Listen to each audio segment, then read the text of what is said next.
How do you make this so fun for people? Because every review I've read, how entertaining you are. Oh man, I've got some funny stories about that actually. The biggest thing for us is, like I said, we want it to be 51% entertainment, 49% educational, right? Wow. Like you're not just coming here to learn, you're coming here to have fun. This is a night out in Ames, and I always like to think that this is the best night out that you can have in Ames. But we make it entertaining, but with pasta, for instance, I'm going to be honest, a lot of our jokes are recycled. You know, we've taught this class in particular probably 50 times in the last several years, and I've had experiences where somebody will be in the front row and they'll say something like, "Oh, you should write that joke down." It's like, I got really bad news for you. Like, this is all repeated, but lots of practice. It's your stuff. It's what you do. Yeah.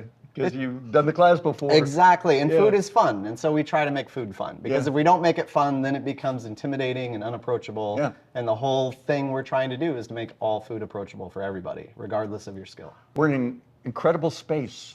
How did this happen? Yeah, very fortunate to know the building owner. We started planning this space in 2019, and then shortly after that, you can imagine why we stopped planning this space. Yep. But our building owner was so great. He said, "You know what? We want to hold this space for you. You just let me know when you're ready." And then in 2023, we kind of came back and said, "Hey, we're ready. Let's go." And so he said, "The space is available. Let's do it." And then 6 months later, we were open. Because you were doing something downtown. You do something else downtown as well. Yeah, we have a couple retail shops on Main Street. I believe that you should, participate in the community that you want to see. And so my wife and I actively participate. We bought a shop from a woman that had been running it for 35, almost 40 years. And it was really important to me that that shop continued. Was it a kitchen shop? It was Cook's Emporium here at Main Street in Ames. Yeah. So she started teaching classes there in '81. We immediately took over, started teaching classes, kept that alive. And then we started getting into more and more technical classes. And then pretty soon we got requests for big classes, big private events. So we knew within a year we had to have a bigger space, and that's how the recipe was born.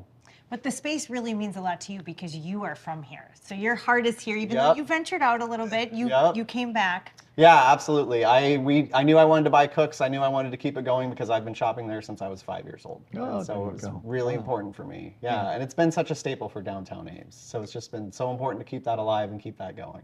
But what I find shocking, so does John, you don't do this. This is not your day job. No, that's right. Yeah, this is what I do for fun. I'm an extrovert and I'm in tech, so I'm at home working from home most days, like most people are that are in tech these days. And so I need to get out and interact with people, and this is how I do it.